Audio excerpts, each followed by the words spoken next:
Okay. A deliberation outside. Let us rest the cannot issue of the mother and confirm whether baby it's to do with so that we can move to the competency next of the item. staff But maybe estimating a the same, quick one. or A whether quick there's one to anything fishy. Waziri. Nothing has come to my attention. Waziri. Or as A to whether very we have quick any. one. Yes, Chair. But we have emphasized all along, the staff we've the been need to talking have of these big variations queues done coming and done from accurately. the various departments. Okay. And it has come to our attention that Yes.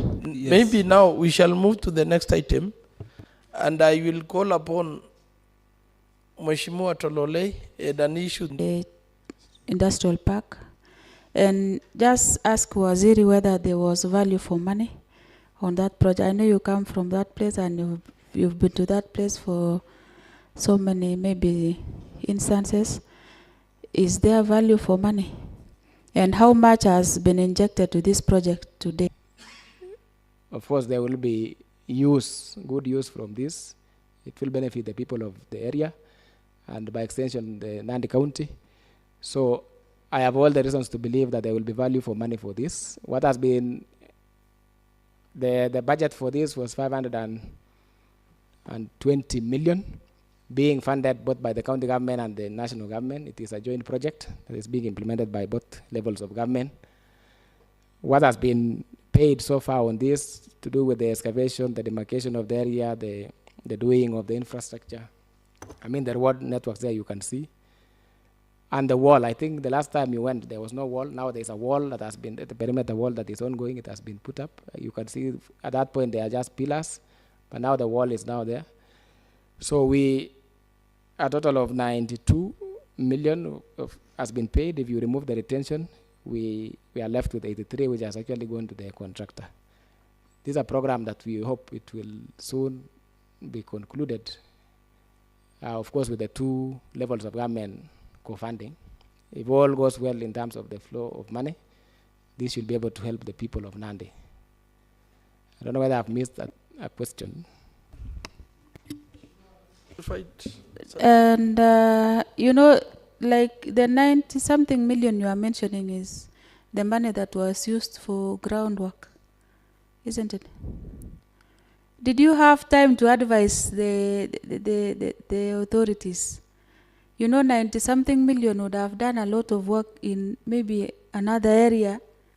What was your advice to the authorities? Chair, this is a project that is being funded by the national and the county government. The amount you have injected into that is 30 million so far from the county funding, 60 is from the national. The design of these programs, up to and including the bill of quantities, emanated from the national, the Ministry of Trade, national government. The Ministry of Trade and Industry, on matters industrial parks. So for us to address the issue conclusively, perhaps then that intergovernmental relations and comparing of notes across the two levels of government. But for our tech, what has been paid is what has been captured and evaluated, and we have a certificate for it. So we can't pay anything more from what a certificate has been raised, and it specifies exactly the works that have been done in that certificate. Chair. Yes, Honorable Keter. On that note now, let me what criteria did you use to take that project to near Kisumu? Because I understand from where it is located, maybe it's only 15 kilometers to Kisumu. Which criteria did you use? Actually, I think, if I recall well, this was a discussion that was in the county assembly, and it was also outside there. The big thing, the big decision, what really informed was availability of land. That can be the only very critical item that could have taken that investment to where it is. Chair. Yes, Honorable Bridget. Thank you so much. I just want to ask you, Waziri, is telling us that county simply has injected 30 million. And I remember, listen, allow me to speak, Honorable. Is confusing me, I'm sorry. Waziri is telling us that County Assembly has injected 30 million.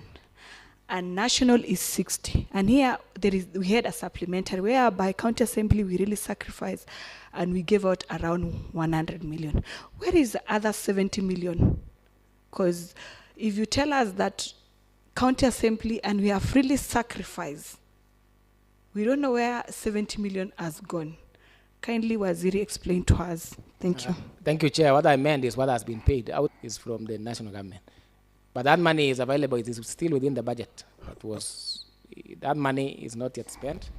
It is within the budget.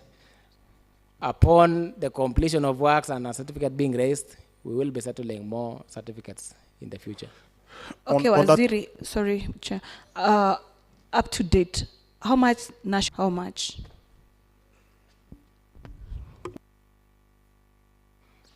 That is the 62.5 that we have mentioned. That is what has been released so far. Honorable Chairman, on that question, the actual figure we appropriated is 250. Yes, indeed. And do you have a special purpose account for this? Yes, we do. Why have you not put the money there? We have put. How much has the county put there? It is the initial amount that we transferred, which was 30 million. So this county assembly appropriated 250. Yes. We gave you 250. Where did you take 220 million?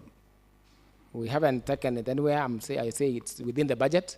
Where within the budget? We appropriated money. Bwana CEC. Where is the money? It's either in the SPV or you have put it somewhere else. Let me explain then, because I think, Chair, a member is passionate about this. This is what happens when you approve a budget. There is no passion here. Chairman, I think you need to protect me about this question of passion. Let him withdraw. Chair, okay, I withdraw. When we make a budget, Chair, it sits as a document. When money moves from the exchequer to our CRF account, we actually do a requisition. Requisitions could be to pay the contractors or to transfer to a special purpose like this one. So then, there is a time, Honorable Chair, that there was a drag in the implementation of all these conditional funded programs. And I think you remember we brought to this county assembly the conditional funding agreements that was supposed to be passed to facilitate further withdrawals from the control of budget, particularly on the conditional grants. The Public Finance Management Act, Section 191, had been amended to require that. So it became an impediment, and for about 9 months we were at standstill until the HIBEC intervened, the National Treasury intervened, and Parliament then had to do a suspension of that section to allow counties to access such monies. It is then that we were able to access the little that we have accessed and transfer to the special purpose account. Honorable Chair, I think the witness could be misleading us, but because we are laymen, let him explain slowly.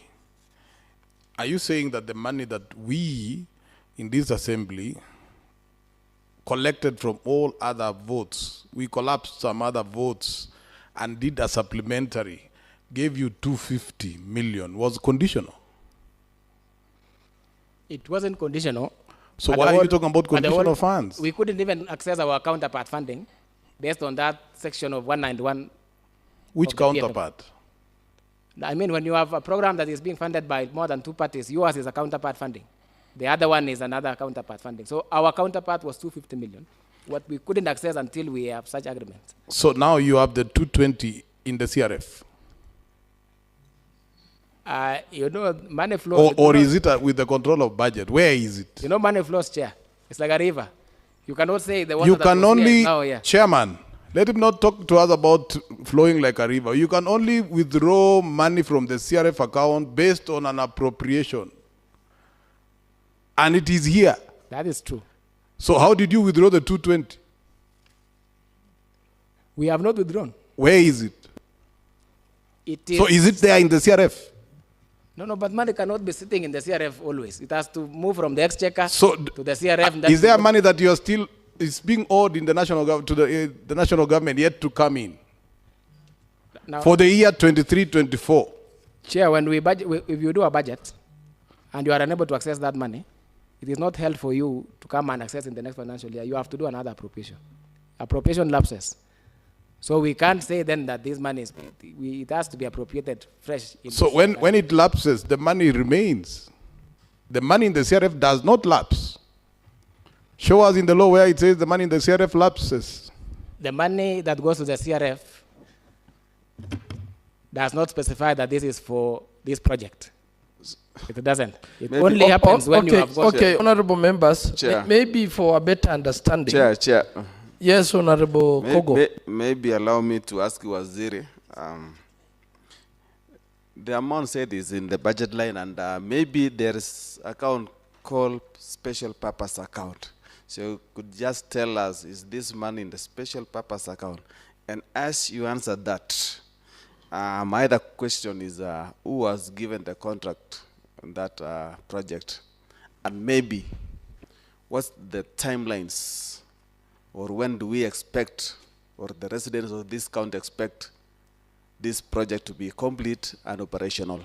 Thank you, Honorable Chair. Chair, in conjunction with my colleague, I just want to ask you, Waziri, I'm a worried citizen because the moment we visited the industrial park, that is the time now the people started working and they started funding money. When we formed this ad-hoc committee, we went for the field. Now people started working. So I'm really worried. Maybe they didn't have a plan to start immediately, and yet we gave them money, 250.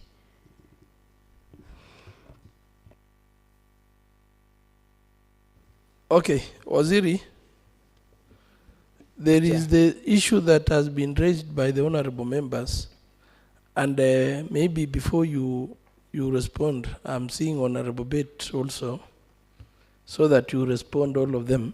You know, I just also wanted to ask you, Chair, like a layman. You know, we appropriate. There are budget lines unfolded of every item. We are all aware that disbursement of 23-24 by the Exchequer has been disposed of. Then the big question is, if every item has afforded, could it be that you've reallocated this money to other issues? Could you tell us more about this? Have you reallocated the 220? Now that all disbursement has been released, and that was a budget with afforded. Kindly tell us.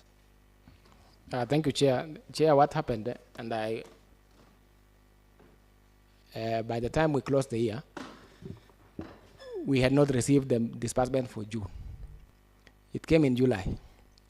We have an advisory from the National Treasury regarding that through the Council of Governors, regarding the June disbursement, totaling that 1 billion for the entire counties. The advisory was the National Treasury, through Parliament, captured it in the current appropriation, which was forthwith changed in the supplementary budget. So we have an advisory to also include that June disbursement, the 584 million, in the supplementary for this year. So we are awaiting that, Honorable Chair, and as soon as Parliament and Senate concludes on the Kara and Dora, we will be submitting a supplementary which will capture the June disbursements in the budget.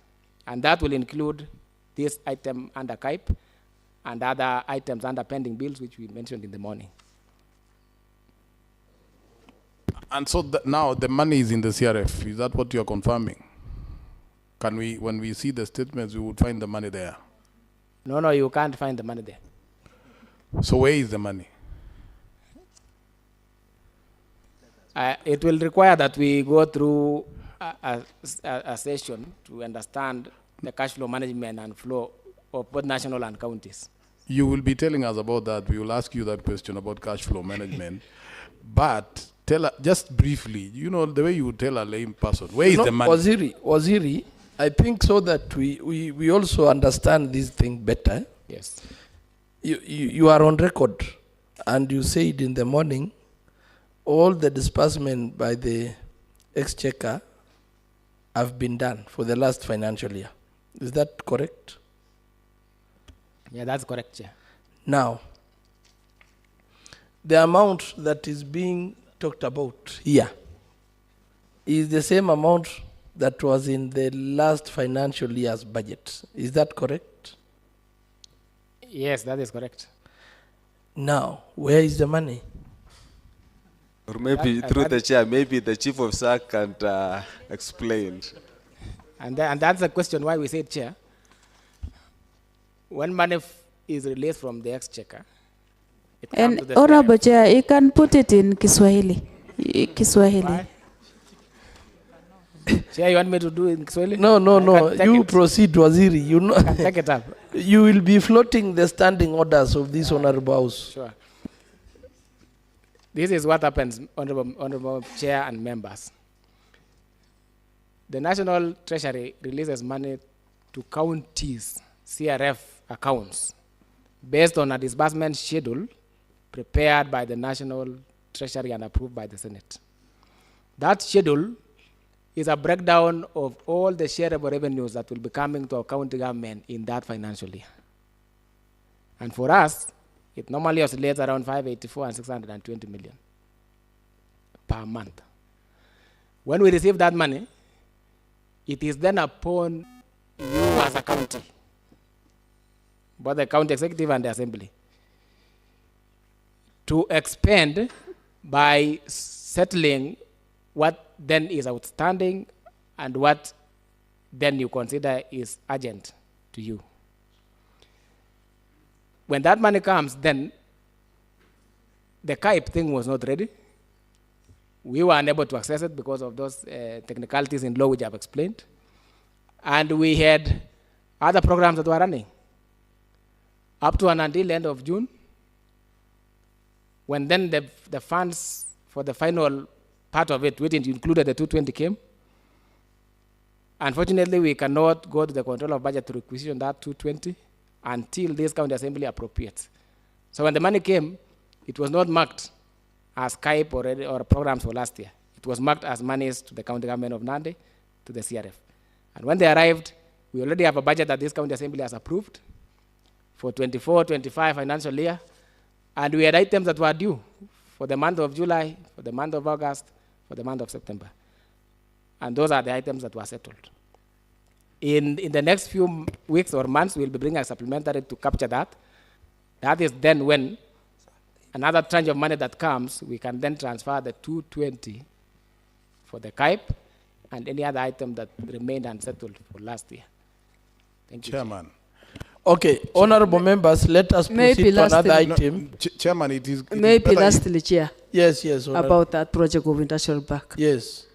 Since it has started up to date, the duration of the project up to now. Let Waziri answer that one. Chair, again, Let- Waziri hasn't given me the answer. Let me also add this one so that you can answer all of them, Chair, and we move. I just wanted to ask Waziri, if you are listening, is it to make a withdrawal from the CRF account? Is it not based on an appropriation bill? Chair, it is. So when you say that you've received money you received the last batch for 23-24, and you spent it on issues of 24-25, is that what you said? Yes, that's what I said. So you're using money for the last financial year to finance activities for this financial year? Yes, because the money entering into a CRF account does not specify which financial year it falls. And the only appropriation bill that was approved and is available now to access resources is the 24-25 appropriation bill, act rather. Through the chair. And the National Treasury issued a directive, I said earlier, that we were given advisory to execute the budget for this year using those funds and then prepare a supplementary budget to appropriate the June disbursement that came in July. Okay, through the chair. So, Wasiri, I've heard you talk, you have mentioned something about emergency. That when the funds come, you spend according to what is emergency. So, yeah, what I said is urgent. Yeah, you have said what is urgent. So, can you expound on that? What projects are urgent and what is urgent now, urgent to you when it comes to payment now? Chair, when we receive these funds, the first charge is personnel emoluments, and it is both for the county executive and the county assembly. The second charge will be the pending bills, and that's what we are settling now as per the schedule that we have forwarded to the control of budget. The third will be the day-to-day operations. Of course, we also have the issues of fuel, issues of power, water, the utilities. So that is it, Chair. Thank you. Maybe through the chair, I think. Honorable members, my please question let has us not- wind up on that item so that we proceed. So can I rest because and yet my question has not been answered? What was the question? The contractor timelines, yeah, was one has been answered on the 220. So what's the timeline for these projects? And also, are we expecting any variations? And maybe the question by Honorable Bridget. What was the question, Mheshimiwa, so that they can take all of them? Okay, my question is, since we visited the area, when they heard that we were visiting, they started working, and yet they had money. Okay. That and then on the period, the initial contract period was 3 years. It was awarded last year in August. It should have gone for the next 3 years. We cannot tell at this point whether that will be realized, given the drag that has happened before for the last, for the 9 months delay. Secondly, Chair, on site, when the members of the county assembly visited the place, the contractor was out of place. The department, I'm aware the department was following up on the contractor, and they had actually issued a conditional letter to the contractor to report to site or to terminate the contract. So when the assembly visited, those engagements were ongoing between the department and the contractor. Subsequently, the contractor honored and turned up, and that is why he has resumed on site. Initially, he was away because of non-payment, and the non-payment was occasioned because we didn't have those funds in the special purpose account. And the reasoning being, we were unable to transfer it from CRF, the special purpose account, because of the operation of the law, the PFM Act 191 that I explained. Thank you, Chair. On the same issue, Mheshimiwa? Yes, Chair. Okay. Now, Chair, Waziri has explained that that project could not start off because of a complication with the law, which he has tried to explain. Now, in the process, you realize that we gave you 250 million, right? We appropriated 250 million. And aware that there was that problem, and you know we sacrificed, we could use that money for other purposes. We had quite a number of supplementary budgets.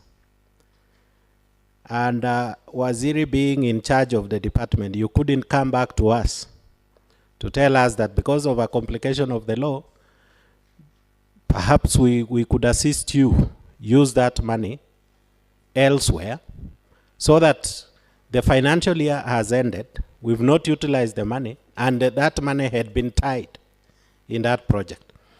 And then again, if it is true indeed that we had a problem with the law, how is it then that other counties proceeded with the projects? A county like, I think Homa Bay and others, I think even Kisumu itself, proceeded with that project. Yet Nandi, we were just there because of a law. and then still tell us about variations, because we found out something while we were on the ground.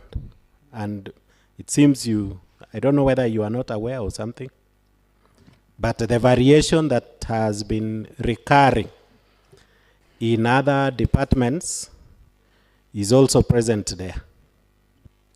Maybe, Chair, on that note, through Chair, the national government, these are counterpart fund, of which national government was to give us 250 million, and then we contribute 250. But we found that now, as we talk, it is 520 million. This extra 20 million, is it a variation or what? Or maybe you can shed the light, Chief. So thank you, Chair. One, as to why we were unable to report or to reappropriate the 220 so that it doesn't lapse with the last year's appropriation bill. The reason is this was a conditional funding. We needed our counterpart fund for us to qualify to be in the first batch of 13 counties which were captured. So we couldn't withdraw our share and expect the national government to still give us their share. There was no indication as to when that stalemate in law was going to be settled. So even as we were in a sort of dilemma, we couldn't present to the county assembly to reallocate that.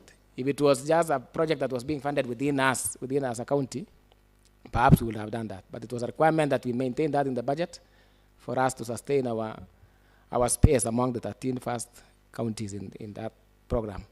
Secondly, as to there's an aspect on, is it variation and another? Did it go on in other counties? Oh yeah, in other counties, yes. This is what happened, Chair. The control of budget, in the course of implementing the budget in that year, stopped requisitions for all counties on account of those conditional agreements stated in section 191. And it was an abrupt stop. So a county that was lucky to have transferred money into the special purpose account will then continue implementing their program because money was already in the special purpose account. And that is how we found the 30 million, the initial money, into our special purpose account. Any other, but they had not made a move to transfer any money, and then it then means that you are to stop, you are to wait until that happens. So it could be if they implemented, perhaps they found themselves in a better situation that they had transferred before the control of budget stopped that part. Okay, thank you, Waziri. Maybe now let us move to the next item. Yeah, Chair, before you raise it, do we have a pending certificate for that contractor as at now? Mwanaharakati wa kutetea mazingira we are not aware, kaunti ya Bungoma, we brought to our attention currently. If there is, it will finally come to us, we will advise. But there's an item I've missed on the variation. Yes. I'm reminded that members, when they went there, they found something. So I've asked my colleagues here, what could that be? I've been informed that the ground seemed to be loose. The ground is loose. Let me not use seam. And there's a proposed variation, but it has not been approved. Okay. So he was saying the contract sum is 520. Then where was 20 million from? Yes, it was 500. Thank you, Chair. 520. It is 250 from the county government, 250 from the national government. What about extra 20 And million? you said contract sum is 520. It's 520. The award was awarded at 520, and that was done at the Ministry of Trade and Industry. Baadhi ya wakazi ambao hupuuza for us, our funding is up to 520. Yeah, 250, sorry. Trade and investment within this county or national government? National government.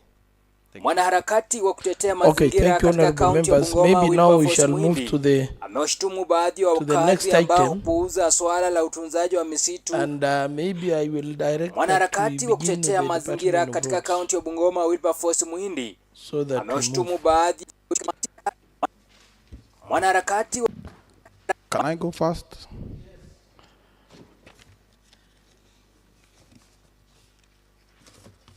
So, Waziri, Chief, How much was spent? How much could you just tell this committee the amount that was budgeted for this department? How much was actually absorbed? And how much was actually absorbed in the financial year 22-23?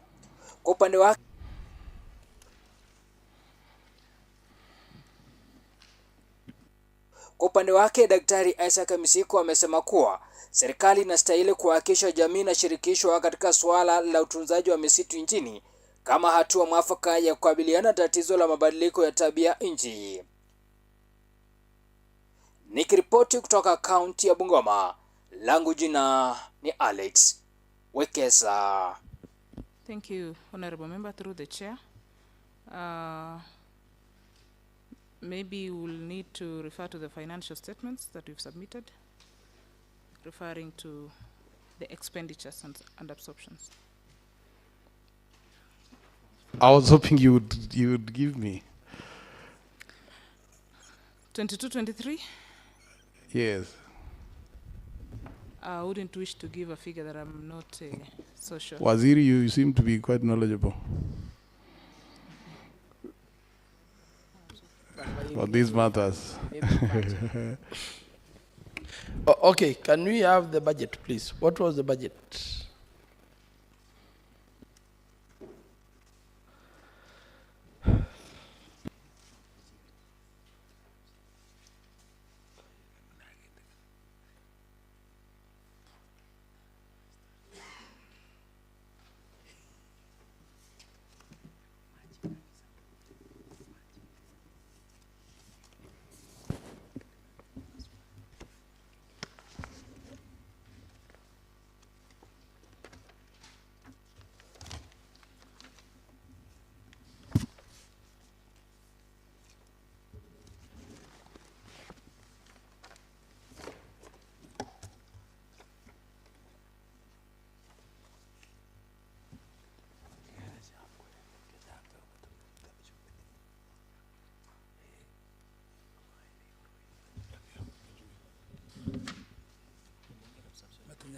Chairman, you can help us so that we know we are having an issue with time.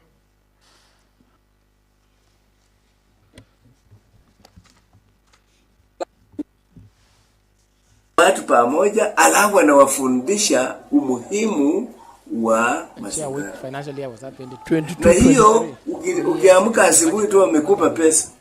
Leo unaenda kununua miti unaenda kupanda. Bila kufundisha mtu maana ya mazingira ni.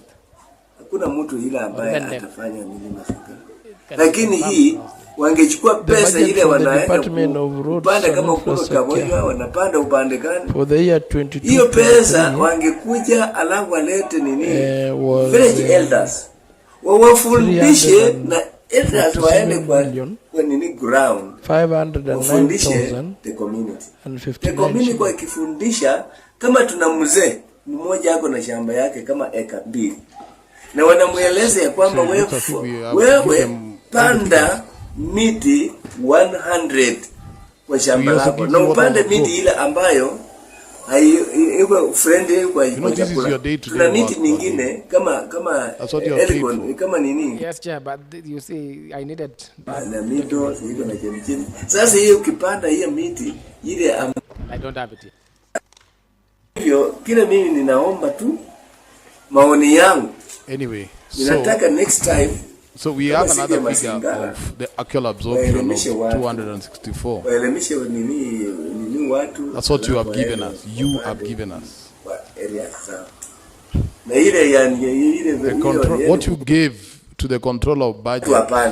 Same location. It's 391. So now that you are not aware, I don't know whether you will be able to answer. Let me just ask anyway, for you to explain the variation. Which figure is lakini hii wangechukua pesa ile wanaenda kupanda kama kulo kamoja wanapanda upande gani. Hiyo pesa wangekuja alafu walete nini village elders wawafundishe na elders waende kwa absorption and it is you who made the report, and you indicated that it was 112%. Lakini hii wangechukua pesa ile wanaenda upande kama kulo Kaboywa wana. So which figure do we go by?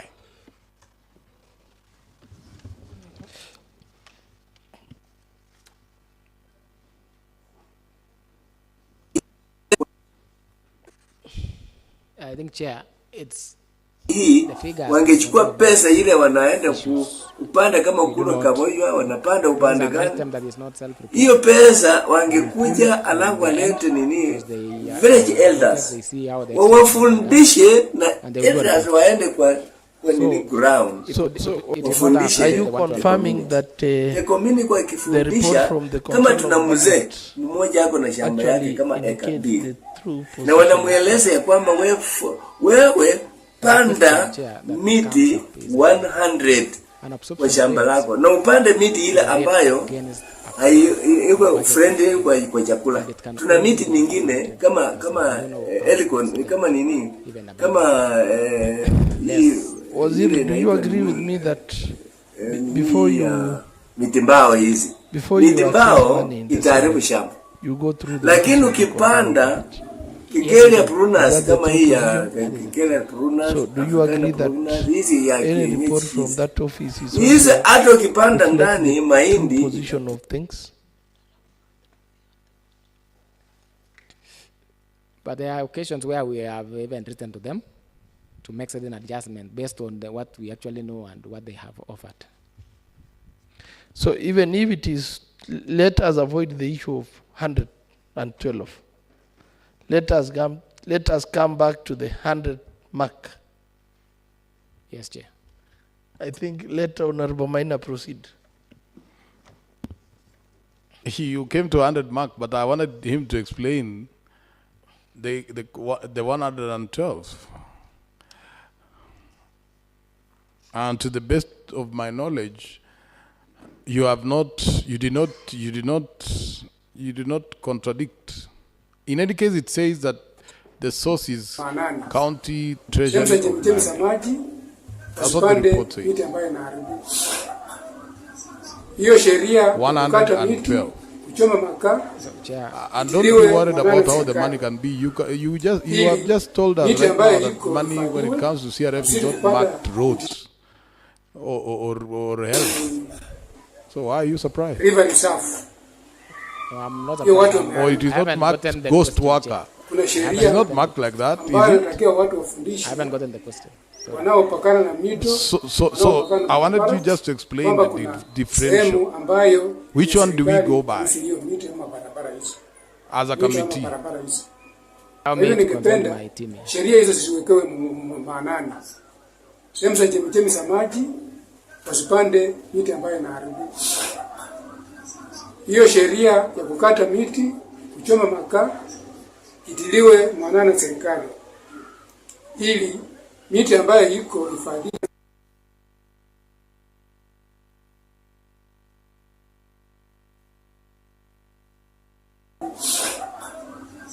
hiyo sheria ya kukata miti, kuchoma makaa itiliwe maanani na serikali, ili miti ambayo iko hifadhiwe na tusije kupanda miti mingine ili kuhifadhi mazingira. Kwa maana mazingira yakiharibika, maybe the tunajua kwamba ICT can project that page for you. Bila hewa nzuri hatutaishi. Covering the report. Na chote ikiwa nyingi kwa dunia itaendelea kuungua. Kwa hivyo hatutakuwa na uhai. Kwa hivyo tunapohifadhi mazingira ndio kuhifadhi uhai wetu. Pengine yeah, through the chair, just explain. Kwa hivyo tunapohifadhi mazingira ndio kuhifadhi uhai wetu. Pengine so the ICT team you can also project. Hivyo hatutakuwa na uhai. Kwa hivyo tunapohifadhi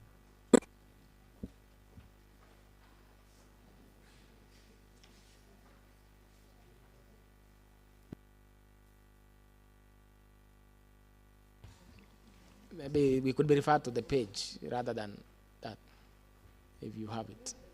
Chair. Okay, let the ICT project so that we read from the same article, all of us. But if you have an explanation, you can be explaining in the meantime. Continue.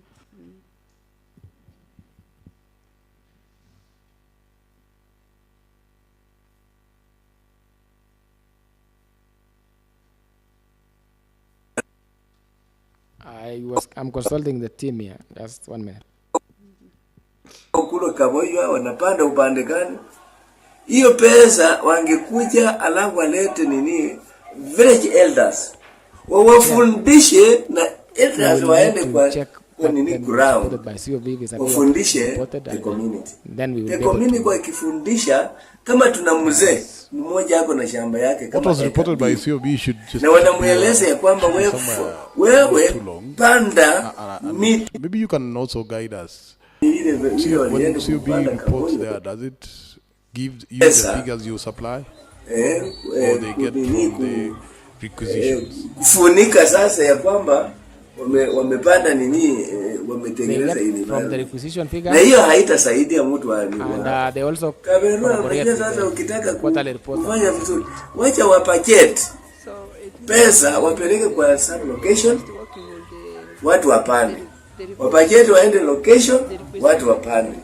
Hata kwa nini kwa sub count hiyo wanaweza panda. Kwa sababu sub count pekee yake ya nini ya Mount Elgon pekee yake imepata nini imefanikiwa. We just get to of the position whether kwa shamba lako na upande miti ile ambayo iko friendly kwa chakula. When did you get this report? Which one, Chair? This one from the kupanda Kaboywa this one of 391 million. Kufunika sasa ya kwamba wamepanda nini wametengeneza environment. Na hiyo haitasaidia mtu Kaberua unajua sasa ukitaka kufanya vizuri wacha wapakete. The control of budget report comes out kufanya vizuri in quarterly basis and at the close of the financial year. This was at the close. Do you normally go through the reports? Kwa chakula. Wacha wapakete pesa wapeleke kwa sub location watu wapande. Wapakete waende location watu wapande.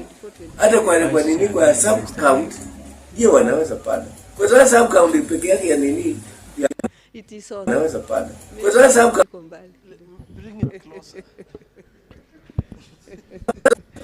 So my question was that I was asking when the report came to my office. This one is for 22-23. When the report reached your office, it means that you never went through the report. And the 23-24 is over. We are now in 24-25. So almost 2 years down the line, and you never minded looking at the report to see whether what comes from above is tallying with what you have in your office.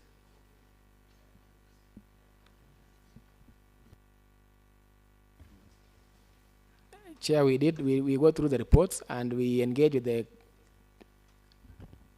the team from COB. Actually, they were here for monitoring and evaluation. This is their routine job. And we discussed a number of items, including their reports and including project implementation. So we go through the reports. Because it is not only in this, the Department of Transport, in all departments, we have different figures.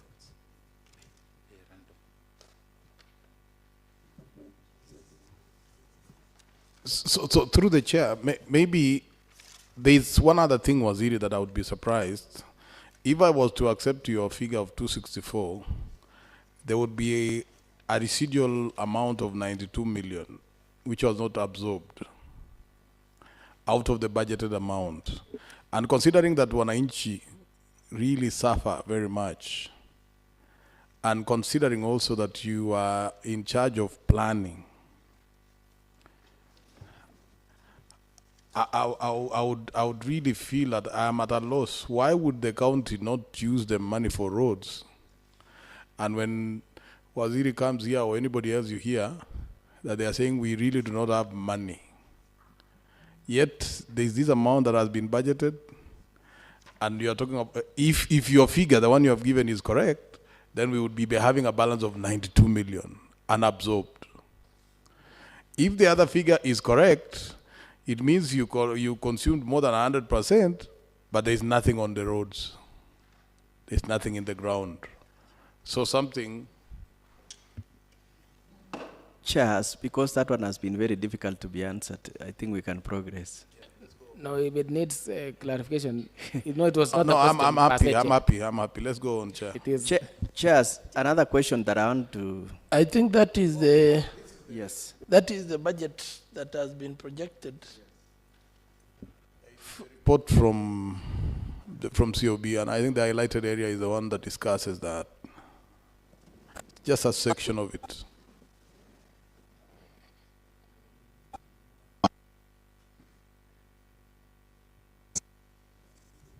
Maybe if they can zoom a little bit. Ndio hii miti ya eucalyptus. Hiyo ndo maana yake walikuwa wanasema mambo na blue gum. Inanyonya maji. Si vizuri. With those few remarks, I may tunahimiza wawache kuachana nazo. Mchemi tafadhali. Wenye my brother mweza kusema hapa, tusipande hii miti ya eucalyptus. Hiyo ndo maana yake walikuwa wanasema mambo na blue gum. Inanyonya maji. Si vizuri. With those few remarks. And you don't have to turn backwards. We have another screen on this other. They have not been soon here now. This one was nearer to me. Tunahimiza wawache kuachana nazo. I think I explained that here, and that's a point that I really, with whole honesty, pia ningependa kwa hii siku mambo ya taka, waste management tuzingatie sana. Nema tulijulikana sana kwa mambo ya plastic bag. Bwana Commissioner, our guest of honor, ningependa kuambia we've been very successful as NEMA in this endeavor. Na sahi, we managed to reduce the single-use plastic. I said earlier, whenever you receive money, wameingia kwa wetlands, uweze kukausha wetlands. Hiyo itakikani, lazima that will just be a story. Chemichemi za maji. Itakana tufikirie chemichemi za maji. Wetlands na mito lazima tutunzwe. Na hii Bungoma County tunajua watu wamepanda miti ya blue gum. Which okay, for clarity, which figure is not known. Indakana tufikirie chemichemi za maji whether wetlands 264 na mito or 391. lazima tuzitunzwe. He does not know that. He cannot confirm right now. But the explanation for either way, Chair, merits. Because either way, so because you don't let us, I directed that we use the 100% mark. Let Waziri explain on the basis of 100%. Yes, Chair. Yes. The reason for under absorption, and it can be across all the departments, is occasioned by a number of factors. One, the failure to align the disbursements against the needs of those departments. The exchequer disbursements come. For example, last year it was very those few remarks to receive after 3 months and so forth. And so, by the end of the year, you still have figures which have been closed, which have crossed over into the next financial year. But the system captures up to 30th of June.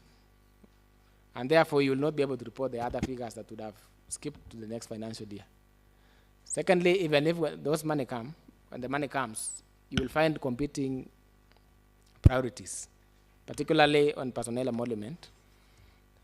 By the time you are even left with the resources to pay for the development, because that is where you will be able to measure the absorption for the roads and so forth, you already have very little amount left. So you have a budget, lazima tuzitunzwe. But in that month, you are already running resources to pay for those items. And so you will under absorb, notwithstanding the fact that you budgeted for that. Okay. I rejoined the question. Yes, so much more. I rejoined the question, Chair.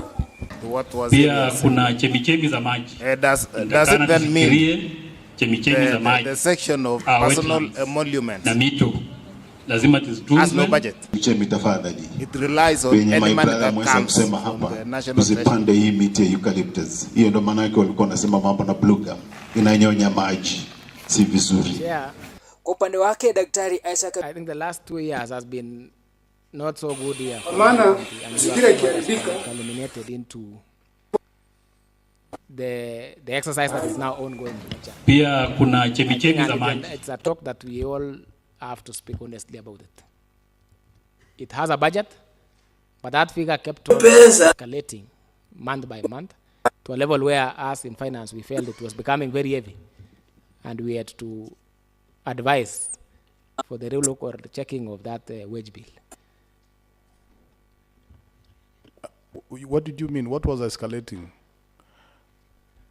Of course, the personnel emoluments. Maybe you can explain to us, does personnel emolument escalate or the people who they want the money? Both, Chair. Because you can't have a figure without people. So when people come in, they can get in Nandi at least. And I have said that is a problem that has led us to where I'm asking you as in charge of being in charge of payments, so much as we are coming to that, really, are you saying that if anybody came to Nandi, they would be paid? So long as they are somewhere, they can pay, they can be paid. And it doesn't matter. The person who requisitions will just requisition for the extra person, and if another one comes, they... Okay. Let us interrogate the issues on the roads, please. Honorable Trufosa. I still have a question on roads. In page 477, in the blue file, we have issues about imprest. We have Nandi County imprest account. It is page 477, 61 and 62. Honorable Trufosa, yes, indulge me to give some directions. When you go to that page, yes, you also give us the number. It is in page 16. Page 67 number? Page, if one in the other one, it is in page 15. It is in page 77 on this one? 477. 477? Yes. And page? And page 15 in the other one. The one And then now you give us the number of the item that you want us to look. It is item 61 and 62. Okay. And we have some in the same page. My question is, we have this issue of Nandi County imprest account. And it was for supply of Maram roadworks. Now, I want to ask this question to CEO, because you are the accounting officer. Can you clarify for us about the imprest? Because what I know, the imprest is what you request something through somebody's name. But now here, it is under county imprest, and it is for supply of Maram, which means you requested the imprest to buy the Maram direct. And in some other words, we have some companies here which supplied Maram. So why this imprest appeared, and yet you could direct to company or tender? So we have tender severally. Akisema pana haja ya sheria ya utunzaji misitu nchini So, kutiliwa can you maanani. clarify for us? Mwanaharakati wa kutetea mazingira katika kaunti ya Bungoma, Wilberforce Muhindi, amewashutumu baadhi ya wakazi ambao hupuuza swala la utunzaji wa miti na ukatakata ovyo, huku wengine wakichoma makaa, akisema pana haja ya sheria ya utunzaji misitu nchini kutiliwa maanani. Hiyo sheria ya kukata miti kuchoma. And these are individual suppliers who are not able to be paid directly through IFMIS because they don't have the IFMIS numbers. They don't have companies. That is the old model that we used to acquire Maram. A supplier or a farm is identified at the ward or sub-county level, an arrangement is entered into jamii shirikishwa katika swala la utunzaji wa misitu nchini kama hatua mwafaka ya kukabiliana tatizo from that farm, and the only way we could pay was through interest. So it's not that we used interest to pay directly, but we used the interest account to pay the suppliers after supplying maram. It was the only way we could pay them through, and we sought this. We sought the authority of the control of budget, because we had to forward through requisitions and come and wire to the various individual suppliers. Daktari Isaac Misiko amesema kuwa serikali inastahili kuhakikisha jamii na shirikisho katika swala la utunzaji wa misitu nchini areas of the previous financial years. In 2023, jamii na shirikisho katika swala la utunzaji wa misitu nchini tendering through framework agreements to the various suppliers who are able to have companies. So this was referring to previous pending bills to the various suppliers. Thank you. It happened in the same year, the same financial year. Does it mean that you were there as in the same financial year after requesting an interest as well as giving tender? As I've said, this mostly refers to the pending bills that were there for the various suppliers across the county. The companies will now mean for that financial year. Maybe, Chair, who are the interest holders for this purpose, so that it cannot be Nandi County interest account? There must be interest holders. And for purposes of this, Alex, for our consumption, are you able to tell us who are the interest holders? Thank you, because Honorable Member. Nandi County cannot be an interest holder. Thank you, Honorable Member. This is a county interest account, not interest held by individuals. This is a county account that is used to pay interests, and it is allowed by law to have at most one or two interest accounts. Thank you. I have the last question. There is a construction of Jemobo stock as in page 16. And it was paid 857,300 and something. Page 16, what about the other document, Moshimo? Maybe it is in the same page 477. Nchini kama hatua mwafaka ya kukabiliana tatizo la mabadiliko ya tabia nchi. Let me still. Lakini hii that project was paid. We don't know what type of work was done. The scope of work. Is it construction of a road? Is it construction of a culvert? It is just Jemobo Kesenge construction. What type of construction? So I only wanted to know. Because you cannot pay something without knowing what scope of work was done. Thank you, Honorable Member, through the Chair. Of course, for any payment to be made, there has to be a description and a whole process to it.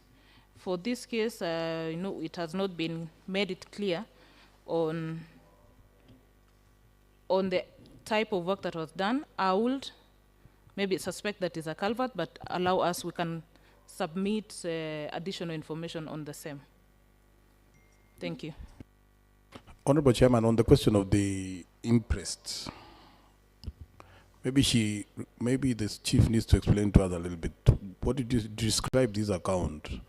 How do you withdraw money from this account? What type of account is that? Thank you, Honorable Member. It's a commercial account that we are used to make payments which we may not have IFMIS details to pay them directly through IFMIS system. But you can wire funds to this account through controller of budget and forward a schedule to the commercial bank to be cleared to the various individual. So like in these cases, what did you do? We received a schedule of suppliers with pending payments supported by their invoices from the Department of Transport. We requisitioned for the funds and forwarded the details of these suppliers to the commercial account once the funds were wired. And we wired the same funds through IFMIS to the commercial account. Okay. So this is one of the accounts you are providing us statements on. I'll refer that to CC. Yes, Chair. Okay. Maybe so that I can get it clearly, we have the statement with us, or it's among the ones that you said you we only submitted for three accounts this morning, and I indicated that we'll be submitting the others. Okay. Next question, Chair, on roads. On the initial document, it's on page 16. Chair, page 16 on the first document, item 90. Whereas on the blue file is page 77, also item 90. On the new file, 477, item 90, whereas on the old document, it is page 16, item 90. The company is Ushindi Enterprise Limited. Hire of tippers for roadworks at Chemelil Chemase. Same thing in page 77. I just wanted to ask the CEC. We are all aware of the programs of our roads.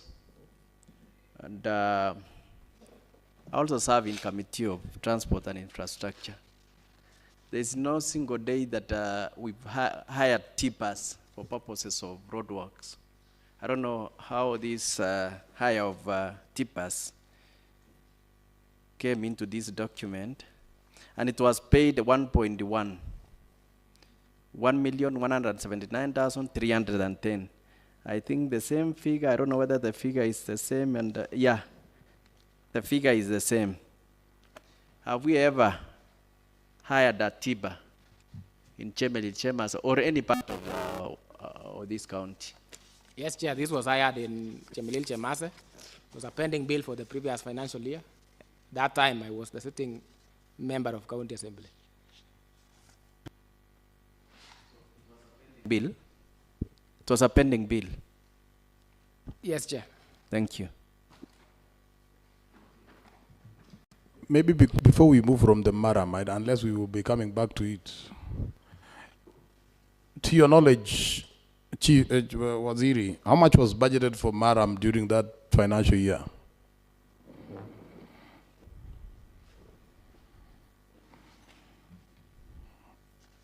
The one in which we had the 22-23.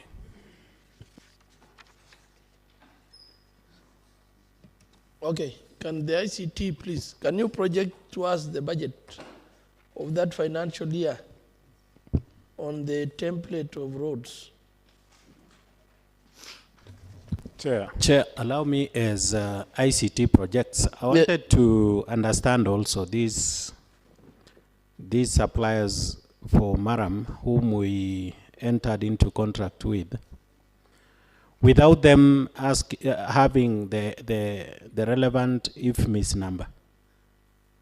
Why was it so, or wasn't it one of the requirements in order to avoid the idea of paying through interest?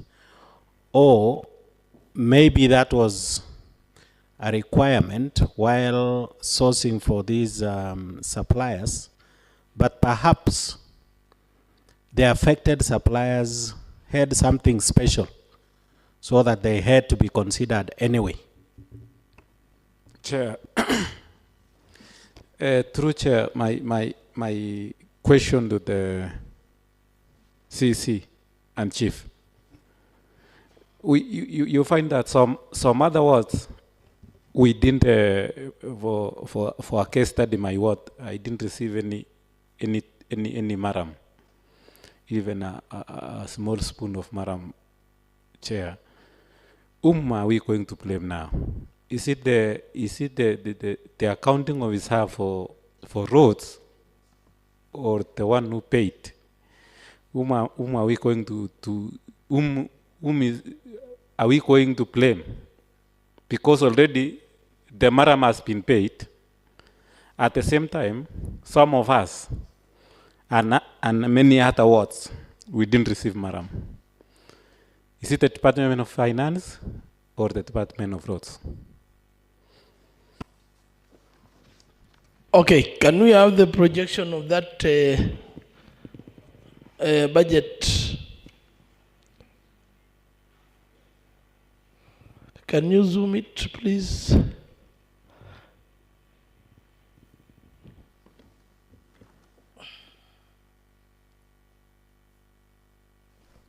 The item on Maram, please.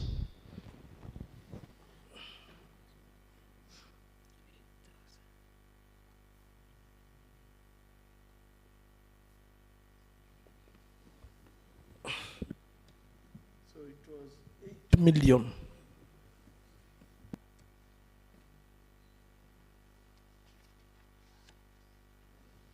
So, Waziri, the budget was 8 million, and now you have had the concerns from the honorable members that now we had the budget, and going by the tabulations here, it seems that figure was exceeded. Chair, one, as to the identification of works to be done, which is done through the work plans, that is done by the department. So we can't say then it is upon the finance. I think I will say without fear of contradiction that every department plans their works, and they then forward to us for clearance once they are certain that they have been planned, procured, and completed, certified. As to that amount, I'm certain there is a works budgeted under pending bills as well. That is appearing under the main budget. We can refer for that here, but there is a figure for the pending bills. It must have been there. Because otherwise, there's no way you can source where there's no budget.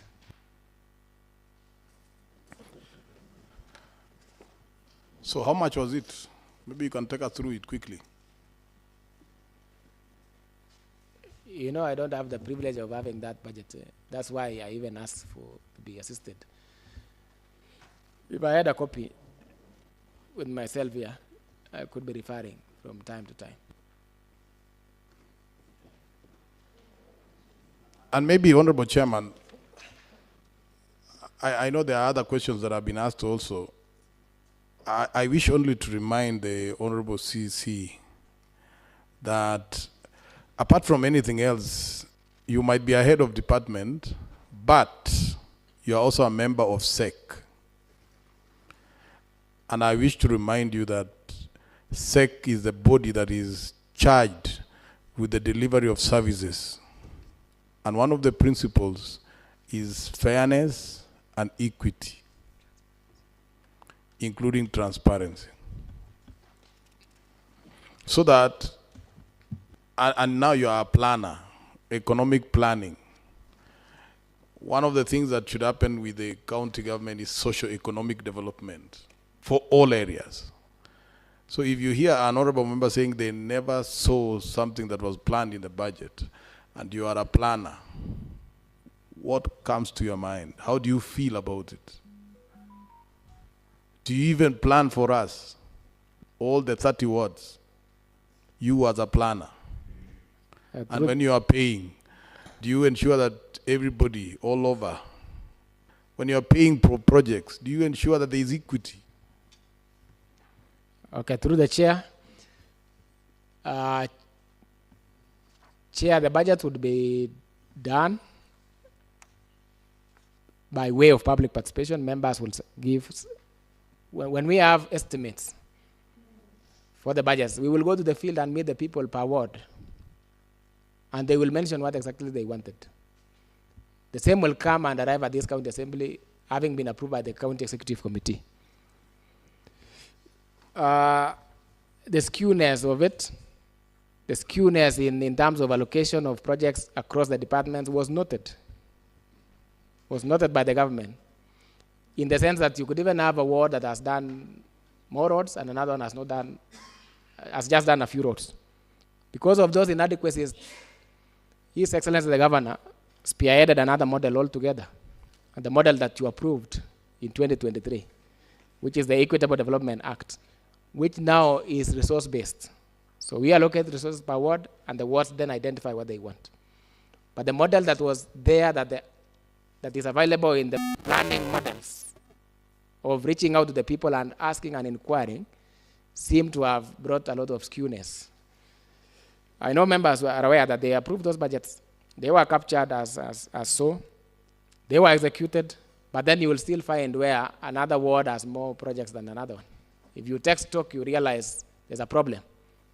So that's a model that did not work for us in Nandi, and we now have a new model courtesy of His Excellency the Governor and this County Assembly for approving that. Thank you, Chair.